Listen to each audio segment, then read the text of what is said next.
Brother, peace. How's it, man? Hey, kuhle mvuka wawo kunjani kuwe? I'm good, my brother. Good, man. I'm wonderful. Welcome, dude. It's in the spirit of the order of the day. We are going to the Easter weekend, as they call it in the Gregorian colonizers' calendar. The Easter weekend, Easter Friday, blah blah blah, Easter Sunday, Easter Monday, and all those kind of things. And I thought maybe we should look into what Easter is and what it is not, and what it was, how this whole thing originated. Because we seem to be celebrating a lot of these holidays: Easter, Christmas. We have Valentines, which passed recently in February, and a lot of people just follow these things, man. And businesses keep on profiting off of these holidays.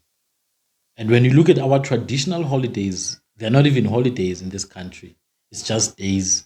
When you look at traditional ceremonies such as the first fruit ceremony, Inwala, or as they call it, Gweshwa, and other holidays, they're not even recognized.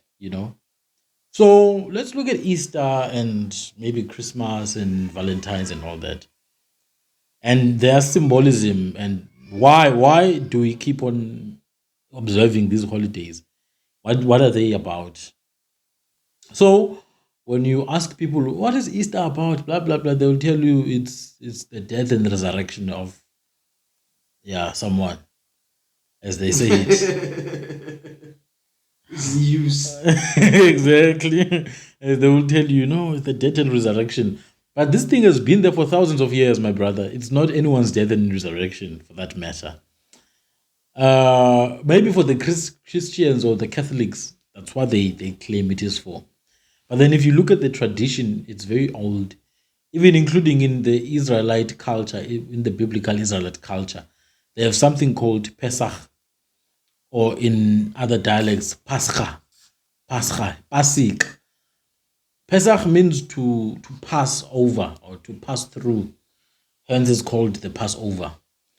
And in the biblical story, it's a time of remembrance of how the group of Israelites passed over all the difficulties, including the waters that were split in half, into their freedom all the way from Kemet. So it's sort of like a time to remember that. It was a time to commemorate that, almost like Freedom Day in South Africa on the 27th of April, which symbolizes what?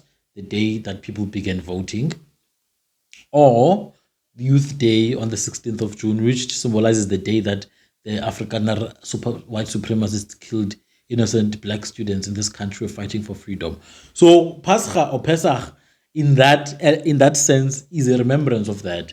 But let's look at nature, because some of these things align with nature. If you look at the dates of Easter, they always change because they don't look at the day based on the dates, but rather looking at the cycle of the moon. When the new moon is gonna start, when the full moon is gonna happen, they look at that and then they decide on the day.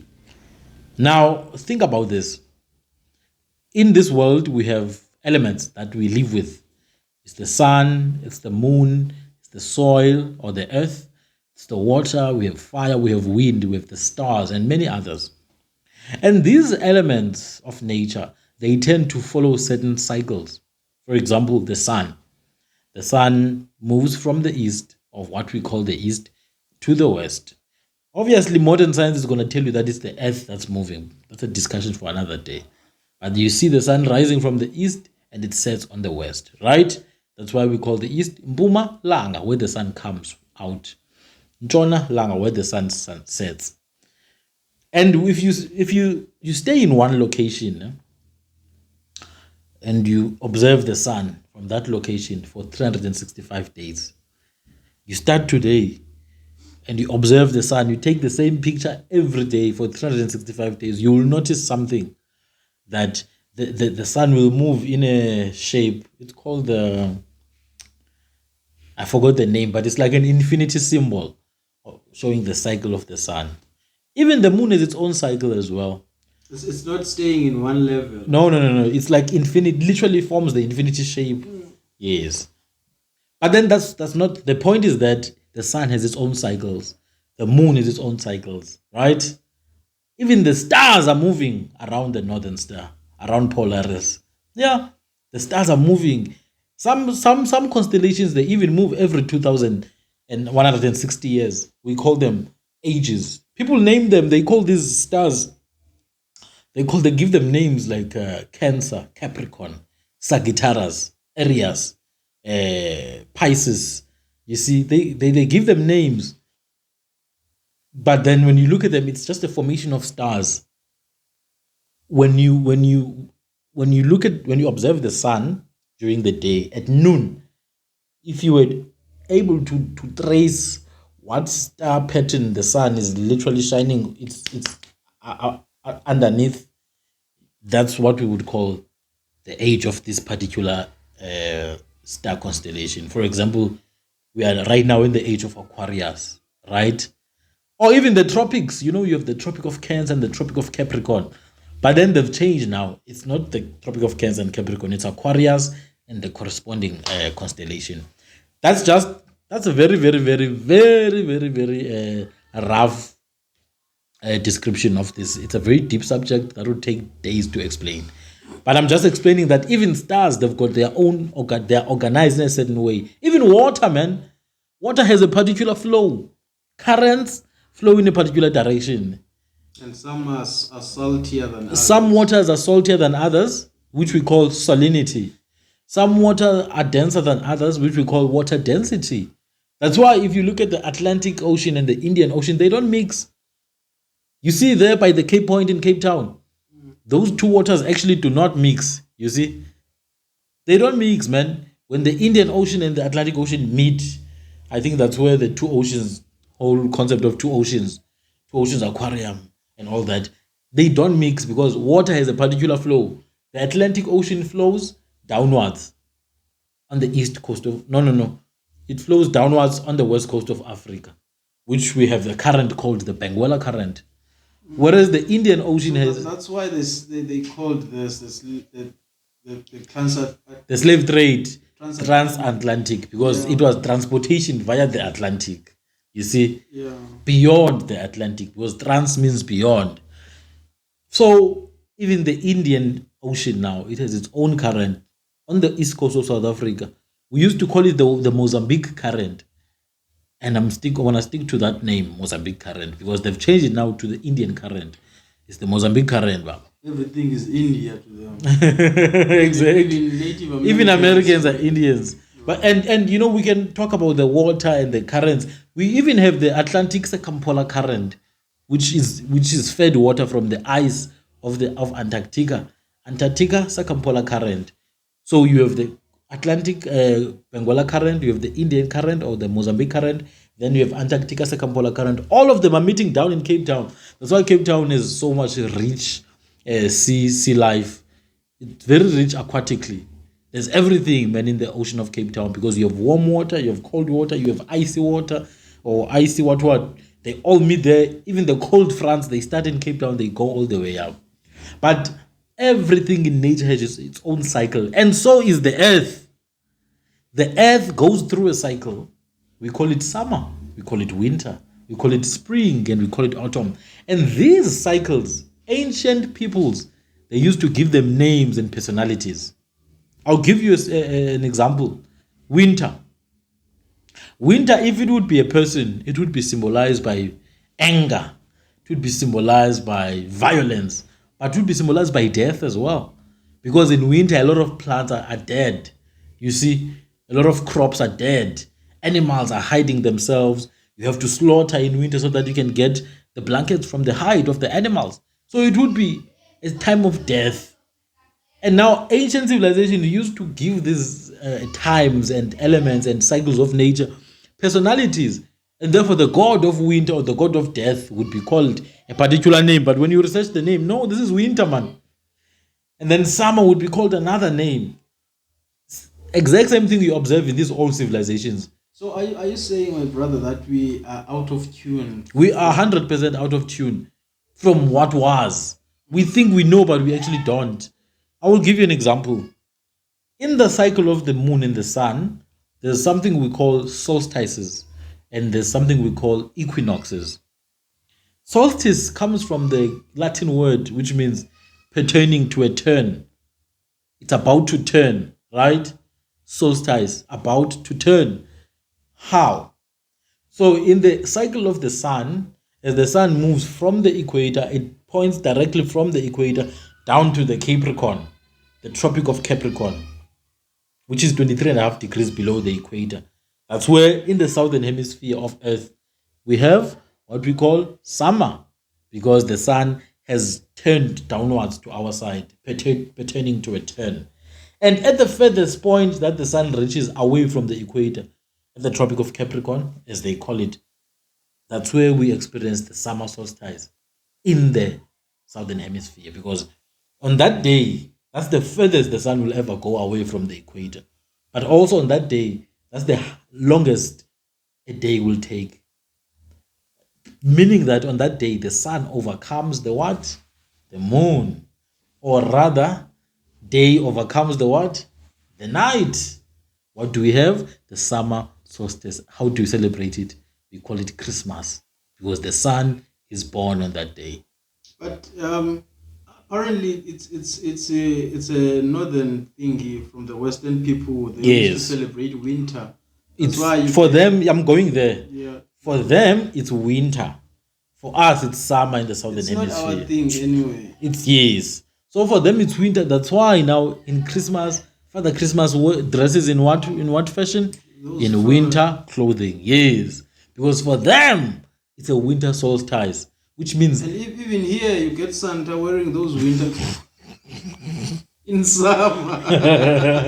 Imagine, you see. So on the day that the length of the day and the length of the night are distinctly different. In the southern hemisphere, the day is longer than the night. So people would say the night has overcome the day, and they would worship whatever they do. I remember when I was young, at home they used to wake us up around 5 in the morning to go and observe the sun during Christmas. It's crazy. My mother, every Christmas, they used to do that. We used to have some kind of a glass or a foil instrument where you have to observe the sun. They will say the sun is dancing and all that. But the whole idea is that it's the period of the solstice. What's the sun dancing? No, as a kid, man, you will see the sun dancing. Trust me.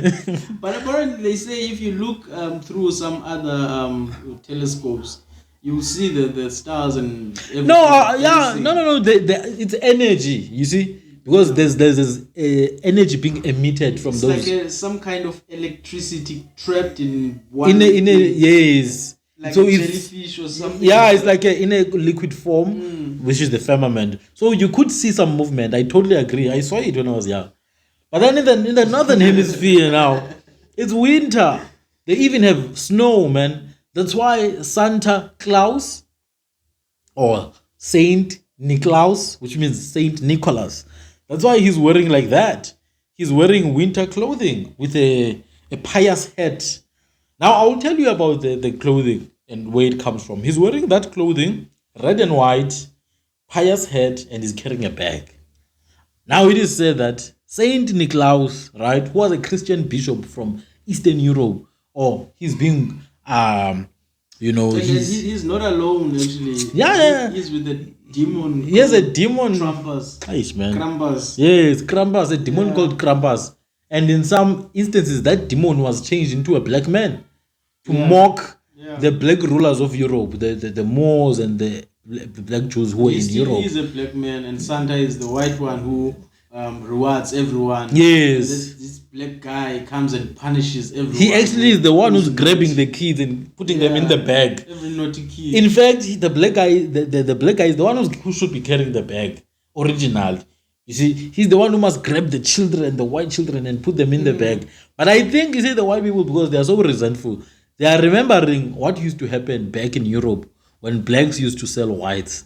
Blacks working together with the Northern Africans and the Carthaginians. I think it's also programming the kid to hate black people. Yeah, obviously. They have to program them, because otherwise they have no continuity if they don't program kids to hate black people or to fear them, for that matter. Even they program us to love white people. Yes, they have to. Is the white guy they have to program us to do that. Otherwise, then nature is going to do its natural selection. One is going to die. They need to maintain that status quo for them to survive. Remember, in apartheid South Africa, the apartheid propaganda machine kept on perpetuating this thing of swart gevaar. Swart gevaar or black danger. Beware of natives. There were signs everywhere. Beware of natives. Be afraid of these natives. You see, they needed that propaganda so that people would distance themselves as much as they can even if you from are black accused, people. automatically You are guilty. Yes. So that's what this Father Christmas thing. Father Christmas was seen as this white bishop savior of Europe, who next to him is a black man called Swart Piet in the Netherlands, in Holland. Zwarte Pieter or Swart Piet, the Black Piet. So you have Sinterklaas or Saint Nicholas, and then you have the Black Piet. The Black Piet is a mockery because it's a black face. It's a mockery of the rulers, the noble black people who were in Europe, ruled Europe, civilized that place. Now they are being mocked because they were conquered during the Renaissance of Europe. They were conquered because they started mixing with European women. Yeah, they turned from blackamoors to tanimoors. So from black people, they became mixed race. You look at the Romans, you look at the Italians, you look at the Spanish, you can see, hey, yes, these people, they have black blood in them. You see, because they started mixing and mixing and mixing. So Sinterklaas, as much as it has its own origin, but it became a story about celebrating whiteness and demonizing blackness. Now, this Father Christmas wearing winter clothing here, they tell you that he comes down from the chimney and he delivers good stuff. Ah, you must love Saint Nicholas. And then the more racist this thing became in other parts of the world, they started to change the demon that is with Father Christmas. They called it the elves now.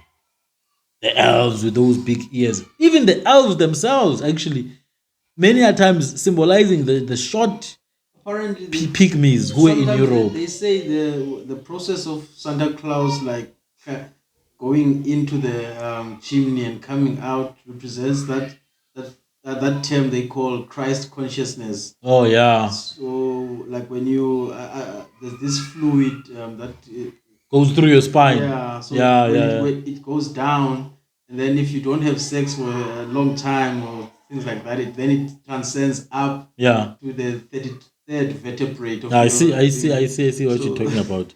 I see what you're talking about. Yeah. So there's a lot of explanations of these elements. That's Christmas, man. And then they come and sell it to us. You know, you have to buy Christmas trees. Like they're mixing things that don't even go together because the Christmas tree element is a much older tradition that used to be observed in ancient civilizations such as Babylon or Babeli. You see, where people used to cut pine trees and they used to decorate them in honor of their old ancestors, such as Tammuz or Namrud or Nimrod. You see? So, when you look at these traditions, they've sort of like added a lot of these different pagan rituals into one. Then they package them through commerce. And the hats that they wear, the head, Father Christmas's head, they are called pious hats in Greece. These were hats that were used during the Greek ceremony called Saturnalia, the ceremony of Satan. Yes, the ceremony of Satan. They used to wear those hats as well. So you can see it's a mixture of Saturnalia, the pagan worship of the sun, or the sun. And they name some. There's this star they call a planet Saturn. Saturn, yes, which was one of their deities they used to worship. So they use that to package all this paganism through the Roman Catholic Church and the Council of Nicaea. They package this paganism and then they sell it to us. Look, guys, oh, let's celebrate Christ. Oh, guys, please buy this Christmas tree. Oh, Father Christmas, what a good man. And then you waste all your money in December. It's even called the festive period. What festive period now? There's no festive period in December. There's no festivities in December. No such a thing. It's their festivities, not ours. Oh, that's Christmas. You can see that it's this pagan European thing that they used to worship their deities. They would worship the moon and the stars. And then they've sold it to the world. And they make so much money from it. You think these guys care about Christmas, man? These billionaires who are making money from it, they don't give a damn about Christmas. For them, every day is a festivity. Why do you think, my brother, that they promote these outside rituals and cultures and then demote our cultures? Domination. My brother, there's no such a thing as equality. Has never been, will never be. will never exist. There will never be equality. One has to dominate the other. It's nature. It's nature, man. Domination. If you dominate people from the ideas that come out of their mind, then you're done. Because if you see Indians, they have their Hinduism. Yeah, they have Diwali, the Buddhism lights and festival. Chinese, they've got their dragon there. You see, Arabs have their own. Arabs have their own thing. They're worshipping when the it comes stone. to us, Yeah, the Arabs are busy. They're worshipping a stone we have to take in one, Mecca. choose from one of their own. Yeah, you have to choose. Oh, you choose Islam or you choose Hinduism. You have to choose something. The Chinese have got their own thing. Japanese have got their own thing. Taiwanese have got their own thing. Even their own fighting styles, man. You have jiu-jitsu, karate, kung fu, all this. But then when people fight with sticks, like people will be in the comment section, Baba. No, this is violent. Oh, this is barbaric, man. Haibo. Stick fighting is the same thing as sword fighting. It's just that with sticks, it's better. In Thailand, there's stick fighting. It's the original martial art, man. Stick fighting is the original martial art. Even our dance moves. Some black people are ashamed when they see people dancing traditional. Hey. It's barbaric dance, man. Yeah, you must dance like you're like, oh, come on. So they demote our traditional ways, which is our spiritual ways, which are actually the holiest ones. They demote them, promote all this nonsense, which is Eurocentric, including what they call African religion or African spirituality. A lot of that is garbage, man. African spirituality, majority of the time, is just garbage that being preached by some stupid people who don't know what they're talking about. There's no other thing as African spirituality, man. You think the Nilotic people in Kenya know something about African spirituality? They know nothing about that. If you go to the Omo Valley in Ethiopia, those people, they were never colonized. They don't even know. Some of them have never even met white people. You ask them, hey, do you know African spirituality, my brother? They'll be like, hey, what is this now? So there's no such a thing. It's just a way. They don't even understand English. Yeah, it's just a way for people to try and create something out of nothing. They don't even know that they live in Africa. Exactly. They don't even know what Africa is. They are humans living their life. And that's the point, man. We're supposed to live our life in tune with our environment, not off tune. So these people, they come with African spirituality. Oh, African spirituality. It's not there. Anyway, going back to these festivities. So that was Christmas. Now let's look at Easter, man. Now the name Easter, etymologically, these Europeans can't tell you where it comes from. Like they can't really point back to the origin of the word is this one. Because they will tell you about some Germanic word, Ostara, or Estru, or Estrumondon, which means Easter month. But they can't really tell you where it actually comes from. Some say it's Ishtar. Yes. So some people say etymologically it comes from the word Ishtar. Ishtar being the goddess of fertility. But even the word Ishtar is etymologically the mother of the word star itself. Because these goddesses and gods used to be, let's say maybe around the time of spring, when trees are giving birth to fruits, there's a particular star in the sky, right? For example, in May, there's a star called Canopus that appears in South Africa. So we call it the month of that star. So around a particular time, there's certain stars in the sky. And people observe, when that star is there, everything is fruitful, everything is fertile, the land is fertile. So that star is the god of fertility. Then they will personify that star. Or through ancient knowledge, they know that there was a goddess who used to be worshipped in this period, in this time. Then they would personify that goddess. Then they would give them a name. They would even name that star after that goddess. So some people do say that Easter actually comes from Ishtar or Astarte, the goddess of fertility. But now look at it. Look at Easter. In the southern hemisphere, it's not springtime. It's actually autumn. Right? It's autumn. We're actually eating first fruits now. We should be celebrating first fruits. We're eating all the things that we planted 6 months ago during our spring. Because you plant during spring. When the land is what? It's fertile. And then you start eating the fruits from January, February, especially now. Hence we call it ukuindla. From the word indla. Indla is the time of eating of first fruits. But in the northern hemisphere now, it's spring. It's literally spring. Even the word April itself comes from the Latin word aprire, which means to spring up, to open up. So it's the time of springing. What does it mean to spring? It means to be fertile, literally. Fertility and spring are the same thing. So when you talk about Easter, you're talking about the time of fertility, the time of spring. Do you see what's happening here? That is why during this Easter, they're eating Easter eggs. What is an egg? A symbol of fertility. When chickens lay down their eggs, they are fertile. When turkeys lay down their eggs, they're fertile. When humans need to do the process of fertilization, there has to be an egg and a sperm, and therefore they fertilize each other, which is what? Fertility. And spring is exactly that period of time. Everything is budding up, everything is bearing fruit around this time in the northern hemisphere, which is in Europe. So it's Easter period in Europe, not here. We should not even be celebrating Easter, because in ours it's actually the opposite.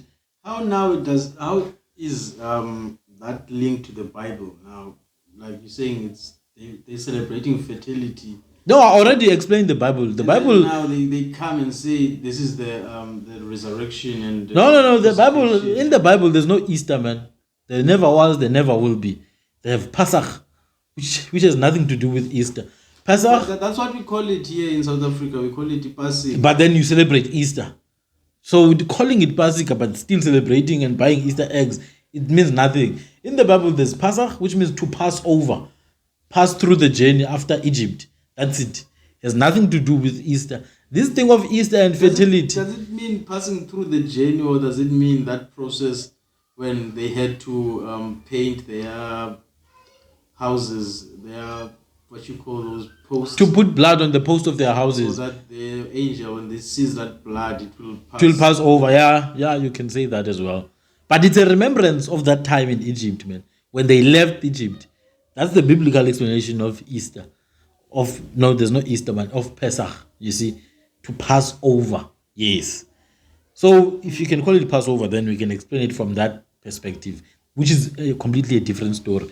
This one now if you go to the shop right now, you'll see eggs and bunnies or hair. It has nothing to do with the Bible. It's a European tradition of spring. They are welcoming spring. It's spring now, my brother, in Europe. It's spring in America. It's not spring here. Why are you eating eggs as if it's spring? And then that hair, they call it the Easter bunny. It comes from Ostara or Osterhas, which comes from Germanic languages, which means the Easter hare, which we call the Easter bunny now. It used to come and bring eggs to children. But it's a time of fertility. And if you do deep research on this thing, you realize there were also sex rituals attached to them. So that's Easter. Now, just to draw a little bit back to Valentines. Valentines itself was a fertility ritual where young men used to go and select women that they wanted to sleep with. It was an orgy, a 3-day orgy actually in Europe.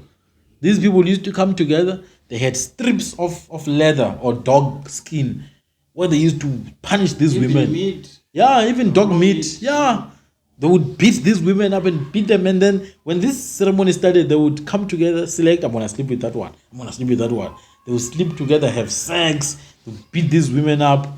So you can see these are fertility rituals, man, sex rituals from Europe. And we are being subjected to this nonsense. But was it called Valentines back then? No, it was not called Valentines. Just that it happened on the same day as Valentines. It was not called Valentines. It was named Valentines in honor of the death of Valentino. I think he was a pope, ne?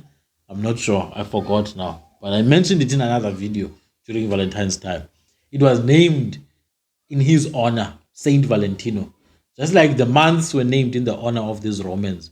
But look, man, if we keep on following this system, we'll always be dizzy and deluded. Because it's opposite. The northern hemisphere has an opposite cycle to us. When it's cold here, it's warm there. When it's warm there, it's cold here. For example, we call this month April. But there's nothing April about this month to us. April means the opening, the spring.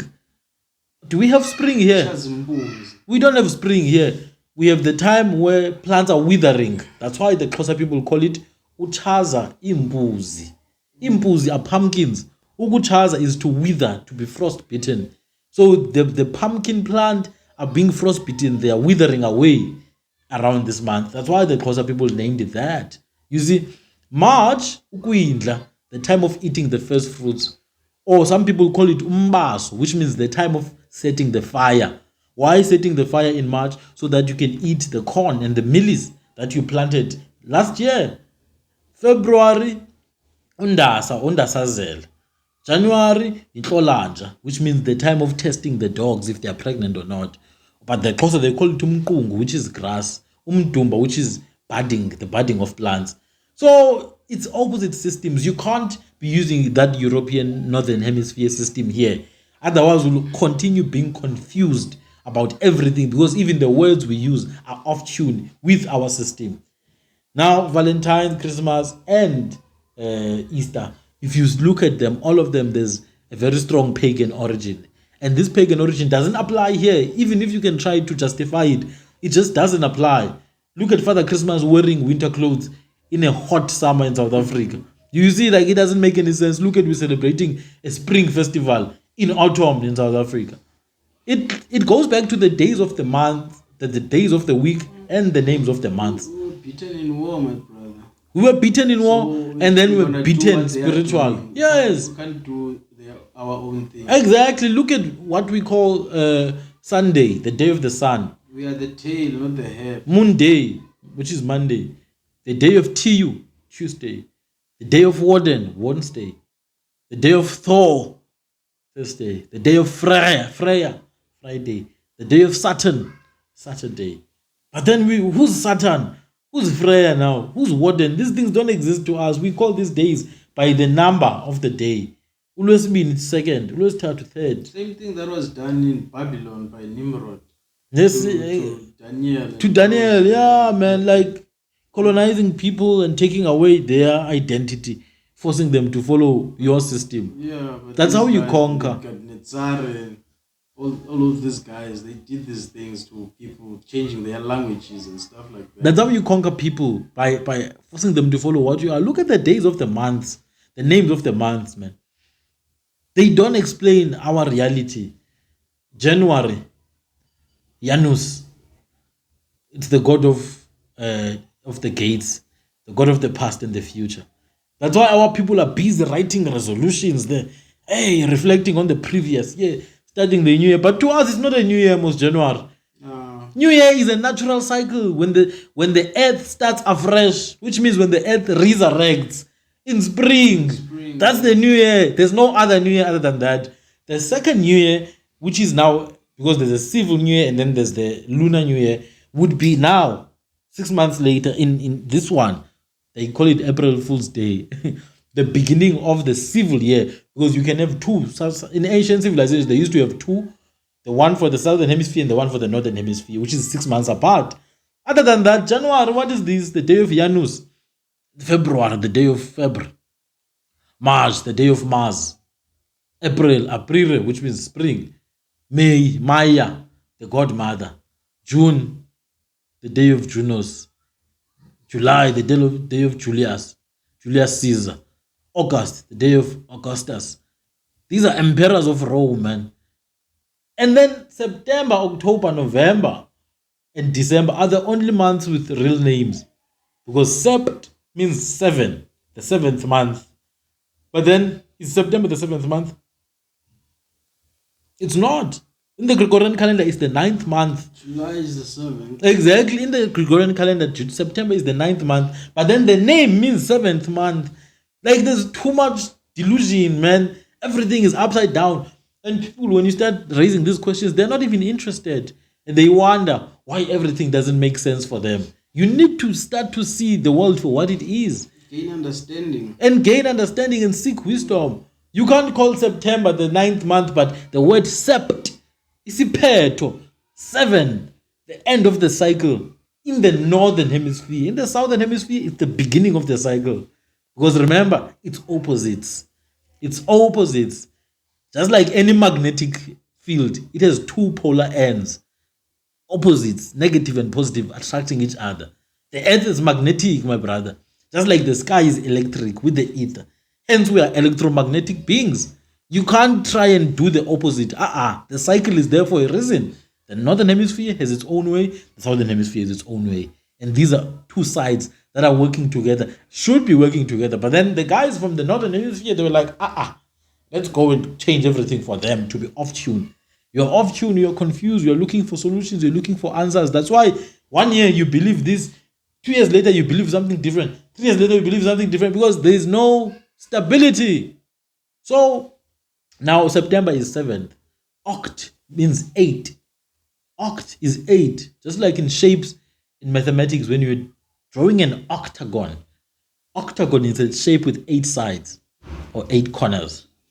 Could be the same thing. The octopus. The octopus, yes, literally 8 foot. Pus means foot, you see, or pode. Octopus, 8 foot. Which other one, Ganen? There's another one. Or it's a squid. Yeah, it's fine. So we have the octopus with 8 foot, and then we have the ninth month now. What is it? It's October. Nov means 9. December. Nov 9. December is dec, which means 10 decimal divided by 10. You see? So this idea that, so if you look at September, October, November, December, you can realize, oh no, man, these people have changed so many things. It's like what they're doing there in America. Actually, in the whole world. 1 minute they call you black. The next minute they call you native. The other minute they call you aboriginal. The next minute they call you indigenous. Haibo, what are you, God? What's happening here? They're changing the story. They're confusing people, man. So I say, now this is my message. People must learn about themselves, man. If you learn about yourself, you unlock great power because you are connected to something more powerful than you can ever imagine. And you learn deeply about yourself, about your hair, about your skin, about melanin itself, and what melanin does. But we can discuss this. Melanin costs more than gold In the market. Yeah. I mean, melanin can be used. It's used actually even in electronics. It's used in electronics. There's a lot of science behind it. You can use it in microchips. It can connect you with satellites. Even in those sunscreens. Yeah, obviously. Yeah. Someone who is melanin and someone who puts sunscreen on behind a UV camera, they are literally the same. So you learn about those things as to what melanin is and why it's so important. You learn about why certain groups dominate in sport, in sprinting, why certain groups have more speed than others, why certain groups are good in marathon than others. The moment you start to learn about those things, why your hair grows upwards and not downwards, you start to realize, a lot of things that we don't know, actually, things are upside down in the world. And the moment you unlock that, I think it gives you so much power that you connect to the higher being, the Most High. Because the Most High gave us this knowledge, but then enemies of the Most High took this knowledge, hide it, and they want to keep us underneath. They hide in their occults. In their occult organizations. Because they reveal it there. They know it. That's how they keep being powerful, man. Hey, Baba, there's this billionaire guy who was saying to these women, damn, I would love to have some of that. I don't know what. Oh, I think we're talking about their ovaries or their wombs. Like, he wants some of that. Like, I'm like, this white guy, what's wrong with him? And these are young black ladies, man. Oh, damn, some of us really want some of that. How much can you sell me? I'm like, yeah, I think it's... Show you. I think he wanted to buy their eggs, man. It's a video, it's there online, man. It's an American billionaire. Wanted to buy the eggs of these black ladies. And they are laughing, Shem. They don't realize how serious that guy is. He really wants to buy their eggs because he realizes he can use those eggs to heal his skin cancer. He can use those eggs to power his hormones that failed him because he's in an environment that rejects him. The sun is burning him there in California and Texas.